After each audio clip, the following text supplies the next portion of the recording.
ಮಿತ್ರರೇ ನಮಸ್ಕಾರ. ಮಿತ್ರರೇ, ಟ್ರಂಪ್ ಯು ಟರ್ನ್ ತೆಗೆದುಕೊಳ್ಳೋದ್ರಲ್ಲಿ ಇಡೀ ವಿಶ್ವದಲ್ಲೇ ಹೆಸರುವಾಸಿ. ಅವರಿಗೆ ಸರಿಸಮವಾದಂಥ ಇನ್ನೊಬ್ಬ ನಾಯಕನೇ ಇಲ್ಲ.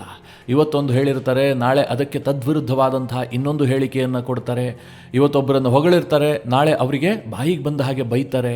ಹೀಗಾಗಿ ಟ್ರಂಪ್ ಅವರ ಮಾತಿಗೆ ಯಾವುದೇ ಕಿಮ್ಮತ್ತನ್ನು ವಿಶ್ವದಲ್ಲಿ ಕೊಡಲಾಗ್ತಾ ಇಲ್ಲ.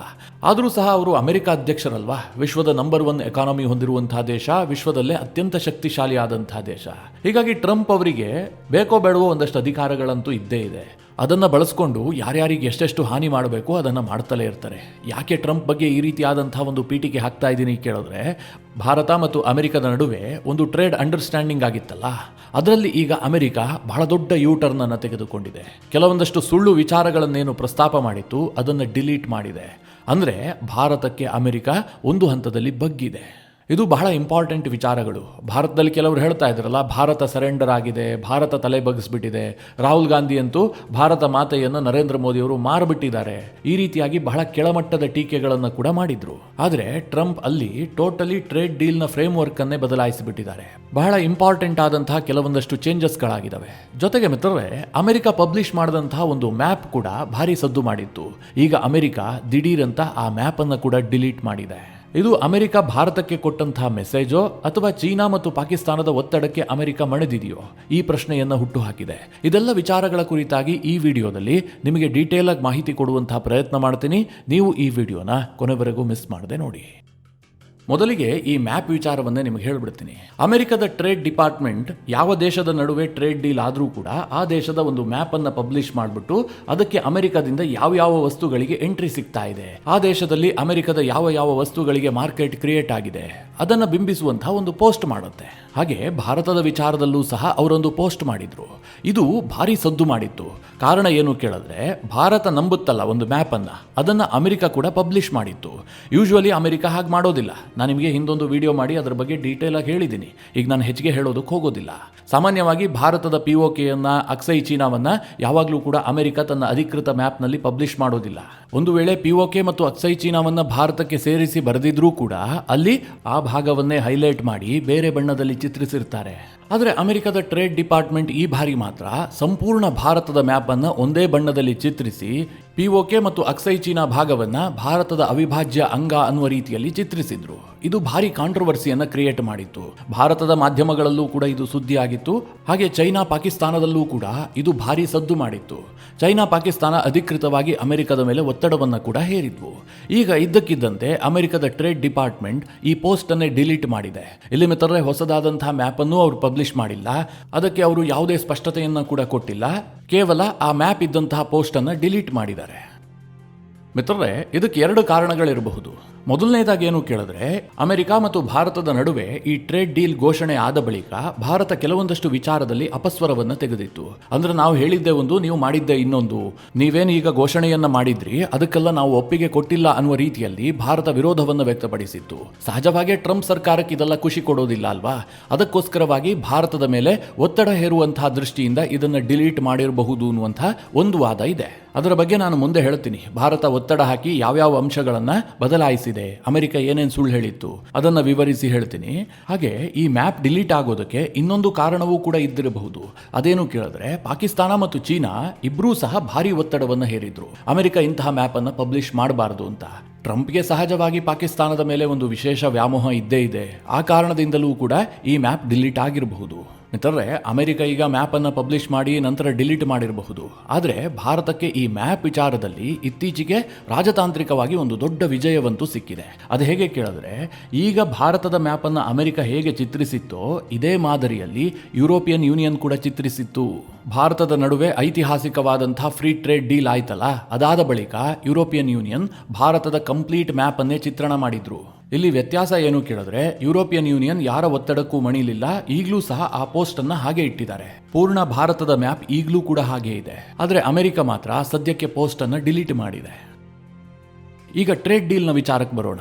ಭಾರತ ಮತ್ತು ಅಮೆರಿಕದ ನಡುವೆ ಟ್ರೇಡ್ ಡೀಲ್ ಆಗ್ತಿದ್ದ ಹಾಗೆ ಅಮೆರಿಕವೇ ಅದರ ಬಗ್ಗೆ ಹೆಚ್ಚಿಗೆ ಹೇಳಿಕೊಂಡಿದ್ದು. ಅಮೆರಿಕದ ಸರ್ಕಾರ ತನ್ನ ಜನರ ಮುಂದೆ ನಾವು ಗೆದ್ದಿದ್ದೀವಿ ಅಂತ ಬಿಂಬಿಸೋದಕ್ಕೆ ಯತ್ನ ಮಾಡಿತು.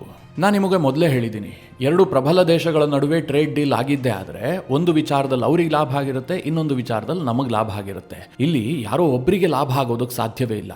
ಯಾವುದಾದ್ರೂ ಒಂದು ಗುಲಾಮ ದೇಶದ ನಡುವೆ ಟ್ರೇಡ್ ಡೀಲ್ ಆದರೆ ಆಗ ಒಬ್ರಿಗೆ ಲಾಭ ಆಗುತ್ತೆ.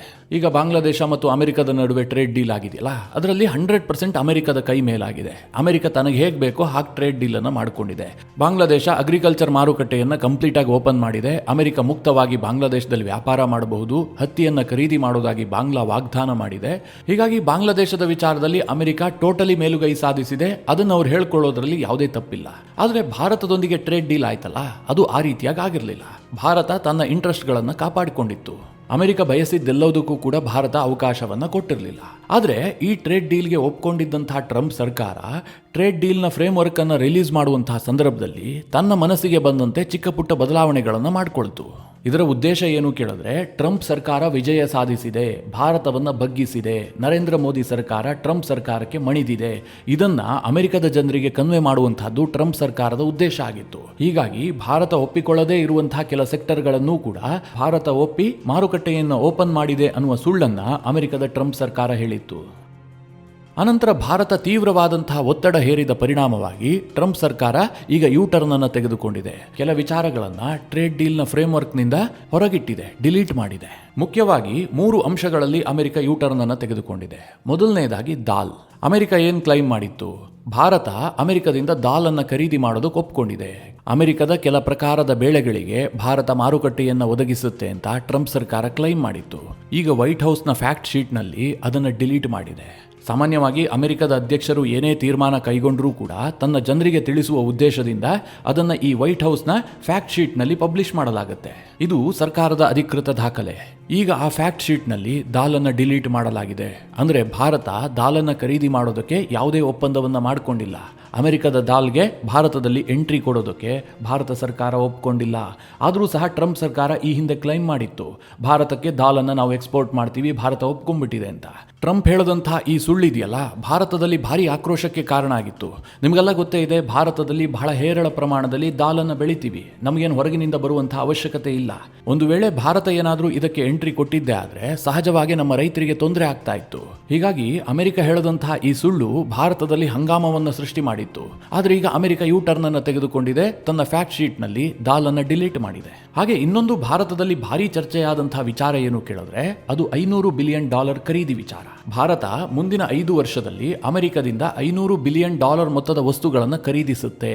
ಅದರ ಅರ್ಥ ಏನು ಕೇಳಿದ್ರೆ, ವರ್ಷಕ್ಕೆ $100 ಬಿಲಿಯನ್ ಮೊತ್ತದ ವಸ್ತುಗಳನ್ನು ಭಾರತ ಇಂಪೋರ್ಟ್ ಮಾಡುತ್ತೆ ಅನ್ನುವ ಅರ್ಥದಲ್ಲಿ ಅಮೆರಿಕ ಹೇಳಿಕೆ ಬಿಡುಗಡೆ ಮಾಡಿತ್ತು. ಅಂದ್ರೆ ಇದು ಭಾರತದ ಕಮಿಟ್ಮೆಂಟ್ ಅಂತ. ಈಗ ಅಮೆರಿಕದ ಸರ್ಕಾರ ಈ ವಿಚಾರದಲ್ಲೂ ಕೂಡ ಉಲ್ಟಾ ಹೊಡೆದಿದೆ. ತನ್ನ ಫ್ಯಾಕ್ಟ್ ಶೀಟ್ನಲ್ಲಿ ಏನು ಹೇಳಿದೆ ಕೇಳಿದ್ರೆ, ಭಾರತ ಮುಂದಿನ 5 ವರ್ಷದಲ್ಲಿ $500 ಬಿಲಿಯನ್ ಮೊತ್ತದ ವಸ್ತುಗಳನ್ನು ಖರೀದಿ ಮಾಡೋದಕ್ಕೆ ಬಯಸಿದೆ.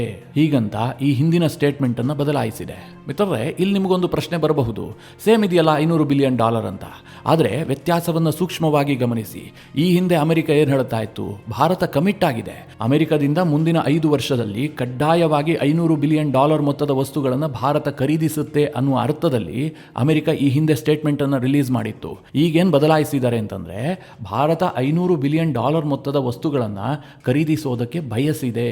ಇದರ ಅರ್ಥ ಏನು ಕೇಳಿದ್ರೆ, ಭಾರತ ಕೇವಲ ಭರವಸೆಯನ್ನ ಕೊಟ್ಟಿದೆ, ಕಮಿಟ್ ಆಗಿಲ್ಲ. ಮಿತ್ರರೇ, ಇದು ಸಣ್ಣದಾಗಿ ಕಾಣಬಹುದು, ಆದರೆ ಬಹಳ ವ್ಯತ್ಯಾಸ ಇದೆ. ಇದಕ್ಕೆ ತೀರಾ ಸಿಂಪಲ್ ಆಗಿ ನಿಮಗೊಂದು ಉದಾಹರಣೆಯನ್ನ ಕೊಡ್ತೀನಿ. ಈಗ ನಿಮಗೊಬ್ರು ಮದುವೆಗೆ ಕರೀತಾರಪ್ಪ, ಆಗ ನೀವು 100% ಮದುವೆಗೆ ಬರ್ತೀನಿ ಅಂತಂದ್ರೆ ನೀವು ಕಮಿಟ್ ಆದ ಹಾಗೆ. ಒಂದು ವೇಳೆ ನೀವು ಬರದೇ ಹೋದ್ರೆ ಅವ್ರು ನಾಳೆ ನಿಮ್ಮ ಮೇಲೆ ಬೇಜಾರಾಗಬಹುದು, ಅಥವಾ ಆ ವಿಚಾರವನ್ನು ಅವರು ಸೀರಿಯಸ್ ಆಗಿ ತೆಗೆದುಕೊಂಡು ಅವರ ಸಂಬಂಧವೂ ಕೂಡ ಹಾಳಾಗಬಹುದು. ಅದೇ ಅವರು ನಿಮ್ಮನ್ನು ಮದುವೆಗೆ ಕರೆದಂತಹ ಸಂದರ್ಭದಲ್ಲಿ, ನಾನು ಟ್ರೈ ಮಾಡ್ತೀನಿ, ಅವತ್ತು ನನಗೆ ಬೇರೆ ಏನೋ ಕಮಿಟ್ಮೆಂಟ್ಗಳಿದ್ದಾವೆ, ಸಾಧ್ಯವಾದರೆ ಖಂಡಿತವಾಗ್ಲೂ ಬರ್ತೀನಿ ಹೀಗಂತ ಹೇಳಿದ್ದೆ ಆದರೆ ನೀವು ಮದುವೆಗೆ ಹೋಗಲೂಬಹುದು, ಹೋಗದೇನೂ ಇರಬಹುದು. ಇನ್ನೊಮ್ಮೆ ಸಿಕ್ಕದಂತಹ ಸಂದರ್ಭದಲ್ಲಿ ಅವರು ಅದಕ್ಕೆ ತೀರಾ ಅಪಸ್ವರ ತೆಗೆಯೋದಕ್ಕೆ ಸಾಧ್ಯ ಇಲ್ಲ. ಹೆಚ್ಚು ಅಂತಂದ್ರೆ ಒಂದು ಮಾತು ಕೇಳಬಹುದಷ್ಟೇ, ಮದುವೆಗೆ ಬರಲೇ ಇಲ್ವಲ್ರಿ ಅಂತ. ಆಗ ನೀವೇನು ಹೇಳ್ತೀರಿ, ನಾನು ಅವತ್ತೇ ನಿಮಗೆ ಹೇಳಿದ್ದೆ ಅಲ್ವಾ ನನಗೆ ಬೇರೆ ಕಮಿಟ್ಮೆಂಟ್ ಇದೆ ಅಂತ. ಈ ಸಂದರ್ಭದಲ್ಲಿ ನಿಮ್ಮ ಸಂಬಂಧ ಹಾಳಾಗೋದಿಲ್ಲ, ಅವರು ಕೂಡ ನಿಮ್ಮನ್ನು ಅರ್ಥ ಮಾಡ್ಕೊಳ್ತಾರೆ. ಈಗ $500 ಬಿಲಿಯನ್ ಖರೀದಿ ವಿಚಾರವೂ ಕೂಡ ಅಷ್ಟೇ. ಭಾರತ ಒಂದು ವೇಳೆ ಕಮಿಟ್ ಆಗಿದ್ದೇ ಆದರೆ ಮುಂದಿನ 5 ವರ್ಷದಲ್ಲಿ ಭಾರತ ಅಮೆರಿಕದಿಂದ $500 ಬಿಲಿಯನ್ ಮೊತ್ತದ ವಸ್ತುಗಳನ್ನು ಕೊಂಡುಕೊಳ್ಳಲೇಬೇಕು. ಭಾರತ ಇದನ್ನು ತಪ್ಪಿದ್ದೇ ಆದರೆ ನಾಳೆ ಅಮೆರಿಕ ನಮ್ಮ ಮೇಲೆ ಇನ್ನಷ್ಟು ಟ್ಯಾರಿಫ್ ಹಾಕಬಹುದು, ಸೀರಿಯಸ್ ಕ್ರಮಗಳನ್ನು ಕೈಗೊಳ್ಳಬಹುದು. ಅದೇ ಭಾರತ ಕೇವಲ ಭರವಸೆಯನ್ನು ಕೊಟ್ಟಿದ್ದಾದ್ರೆ, ನಾವು ಮುಂದಿನ 5 ವರ್ಷದಲ್ಲಿ $250 ಬಿಲಿಯನ್ ಮೊತ್ತದ ವಸ್ತುಗಳನ್ನು ಖರೀದಿಸಿದ್ರೂ ಕೂಡ ಅಮೆರಿಕ ಅದಕ್ಕೆ ಅಪಸ್ವರ ತೆಗೆಯೋದಕ್ಕೆ ಸಾಧ್ಯ ಇಲ್ಲ. ಇದನ್ನ ಭಾರತ ಈಗ ಅಮೆರಿಕಾಗೆ ಸ್ಪಷ್ಟವಾಗಿ ಕನ್ವೆ ಮಾಡಿದೆ. ಅಮೆರಿಕವೂ ಕೂಡ ತನ್ನ ಫ್ಯಾಕ್ಟ್ ಶೀಟ್ನಲ್ಲಿ ಈ $500 ಬಿಲಿಯನ್ ವಿಚಾರದಲ್ಲಿ ಬದಲಾವಣೆಯನ್ನು ತಂದಿದೆ. ಹಾಗೆ ಇನ್ನೊಂದು ಬದಲಾವಣೆ ಏನು ಕೇಳಿದ್ರೆ, ಅಮೆರಿಕ ಸರ್ಕಾರ ಕ್ಲೈಮ್ ಮಾಡಿತ್ತು ಭಾರತ ನಮ್ಮ ಡಿಜಿಟಲ್ ಸರ್ವಿಸ್ ಟ್ಯಾಕ್ಸ್ ಅನ್ನ ಕಂಪ್ಲೀಟ್ ಆಗಿ ಝೀರೋ ಮಾಡಿಬಿಟ್ಟಿದೆ, ಅದನ್ನು ತೆಗೆದುಹಾಕಿದೆ ಅಂತ. ಈಗ ಅಮೆರಿಕದ ಹೊಸ ಫ್ಯಾಕ್ಟ್ ಶೀಟ್ ನಲ್ಲಿ ಇದನ್ನೂ ಸಹ ಡಿಲೀಟ್ ಮಾಡಿದೆ. ಹಾಗಾದ್ರೆ ಅಮೆರಿಕಾಗೆ ಭಾರತ ಡಿಜಿಟಲ್ ಸರ್ವಿಸ್ ಟ್ಯಾಕ್ಸ್ ಅನ್ನ ಹಿಂಪಡೆಯೋದಿಲ್ವಾ ಕೇಳಿದ್ರೆ, ಭಾರತ ಏನ್ ಹೇಳ್ತಾ ಇದೆ ಗೊತ್ತಾ, ನಾವು ಇದನ್ನ ಈಗಾಗಲೇ ಹಿಂಪಡೆದು ಬಿಟ್ಟಿದೀವಿ, ಇದಕ್ಕೂ ಟ್ರೇಡ್ ಡೀಲ್ಗೂ ಸಂಬಂಧ ಇಲ್ಲ, ನೀವು ಇದನ್ನ ಮಧ್ಯದಲ್ಲಿ ತಂದು ತೂರಿಸಬೇಡಿ, ಅನಗತ್ಯವಾಗಿ ವಿವಾದ ಕ್ರಿಯೇಟ್ ಆಗುತ್ತೆ, ಇದನ್ನ ಡಿಲೀಟ್ ಮಾಡಬೇಡಿ ಅಂತ ಭಾರತ ಹೇಳಿತ್ತು. ಯಾಕೆ ಭಾರತ ಅಮೆರಿಕದಿಂದ ಇದನ್ನ ಡಿಲೀಟ್ ಮಾಡಿಸಿದೆ ಕೇಳಿದ್ರೆ, 2024ಕ್ಕೆ ಮುಂಚಿತವಾಗಿ ಭಾರತ 2% ಅನ್ನ ಇ ಕಾಮರ್ಸ್ ಟ್ಯಾಕ್ಸ್ ಅಂತ ವಿಧಿಸ್ತಾ ಇತ್ತು. ಈ ಫ್ಲಿಪ್ಕಾರ್ಟ್, ಅಮೆಜಾನ್ ಈ ಎಲ್ಲ ಕಂಪನಿಗಳು ವ್ಯಾಪಾರ ಮಾಡ್ತಾವಲ್ಲ, ಅವರಿಗೆ 2% ಟ್ಯಾಕ್ಸ್ ಅನ್ನು ವಿಧಿಸ್ತಾ ಇತ್ತು. ಆದರೆ ಭಾರತ ಸರ್ಕಾರ 2024 ಆಗಸ್ಟ್ 1ನೇ ತಾರೀಕೆ ಇ ಕಾಮರ್ಸ್ ಟ್ಯಾಕ್ಸ್ ಅನ್ನ ರದ್ದುಪಡಿಸಿದೆ, ಅದು ಜಾರಿಯಲ್ಲೇ ಇಲ್ಲ. 2024ರಲ್ಲಿ ಟ್ರಂಪ್ ಅವರ ಸರ್ಕಾರವೇ ಇರಲಿಲ್ಲ, ಆಗಿದ್ದು ಬೈಡನ್ ಸರ್ಕಾರ. ಹೀಗಾಗಿ ಇದಕ್ಕೂ ಟ್ರಂಪ್ ಸರ್ಕಾರಕ್ಕೂ ಸಂಬಂಧವೇ ಇಲ್ಲ. ಹಾಗೆ ಆನ್ಲೈನ್ ಅಡ್ವರ್ಟೈಸ್ಮೆಂಟ್ ಮೇಲೆ ಭಾರತ 6% ಲೆವಿ ಹಾಕ್ತಾ ಇತ್ತು. ಇದು ಏಪ್ರಿಲ್ 1, 2025ರಂದೇ ಭಾರತ ರದ್ದುಪಡಿಸಿದೆ. ಇದೂ ಸಹ ಟ್ರೇಡ್ ಡೀಲ್ನ ಭಾಗ ಅಲ್ಲ. ಆದರೆ ಟ್ರಂಪ್ ಸರ್ಕಾರ ಇದೆಲ್ಲ ತನ್ನ ಸಾಧನೆ ಎನ್ನುವ ರೀತಿಯಲ್ಲಿ ಕ್ಲೈಮ್ ಮಾಡಿತ್ತು.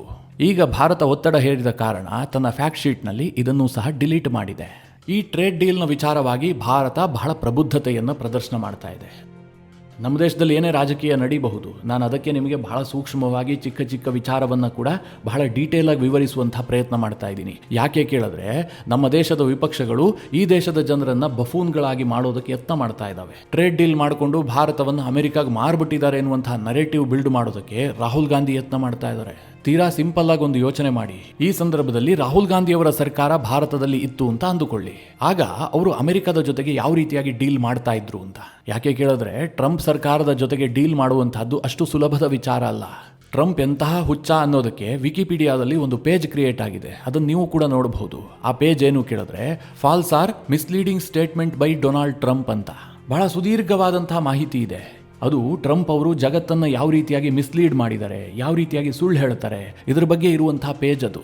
ಈ ಟ್ರಂಪ್ ಅವರ ಸುಳ್ಳು ಅಂದ ತಕ್ಷಣ ಇನ್ನೊಂದು ವಿಚಾರವನ್ನು ನಿಮಗೆ ಹೇಳಲೇಬೇಕು ಅಂತ ಅನ್ನಿಸ್ತಾ ಇದೆ. ಅದು ಇದು ಯಾವುದಕ್ಕೂ ಕೂಡ ಸಂಬಂಧಪಟ್ಟಿದ್ದಲ್ಲ, ಆದರೂ ಕೂಡ ಇಲ್ಲೇ ಹೇಳಿಬಿಡ್ತೀನಿ. ಭಾರತ ಮತ್ತು ಪಾಕಿಸ್ತಾನದ ನಡುವೆ ಆಪರೇಷನ್ ಸಿಂಧೂರ ಆಯ್ತಲ್ಲ, ಇದಕ್ಕೆ ಸಂಬಂಧಪಟ್ಟಂತೆ ಟ್ರಂಪ್ ಇತ್ತೀಚೆಗೆ ಇನ್ನೊಂದು ಸ್ಟೇಟ್ಮೆಂಟ್ ಅನ್ನು ಕೊಟ್ಟರು. ಇದನ್ನ ಪಾಕಿಸ್ತಾನದ ಪತ್ರಿಕೆಗಳೇ ನಂಬೋದಕ್ಕೆ ರೆಡಿ ಇಲ್ಲ, ಅವರೇ ಅದನ್ನು ಹಾಸ್ಯ ಮಾಡ್ತಾ ಇದ್ದಾರೆ.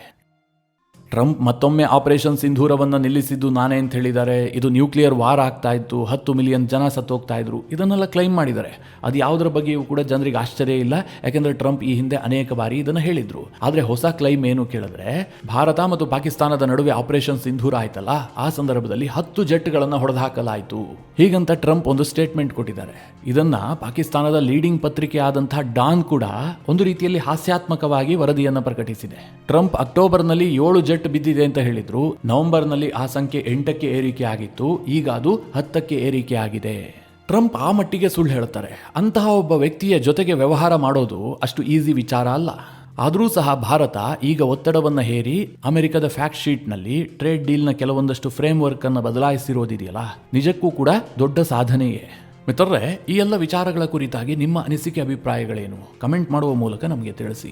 ಹಾಗೆ ನಿಮಗೆ ಈ ವಿಡಿಯೋ ಇಷ್ಟವಾದರೆ ಲೈಕ್ ಮಾಡಿ, ಜೊತೆಗೆ ನೀವಿನ್ನೂ ನಿಮ್ಮ ನೆಚ್ಚಿನ ಸಂಸ್ಕಾರ ಸೌರಭ ಯೂಟ್ಯೂಬ್ ಚಾನಲ್ನ ಸಬ್ಸ್ಕ್ರೈಬ್ ಮಾಡಿಲ್ಲ ಅಂತಾದರೆ ಈ ಕೂಡಲೇ ಸಬ್ಸ್ಕ್ರೈಬ್ ಮಾಡಿ, ಮುಂದಿನ ಎಲ್ಲ ಅಪ್ಡೇಟ್ಗಳ ನೋಟಿಫಿಕೇಷನ್ಗಾಗಿ ಬೆಲ್ ಐಕಾನ್ ಒತ್ತಿ.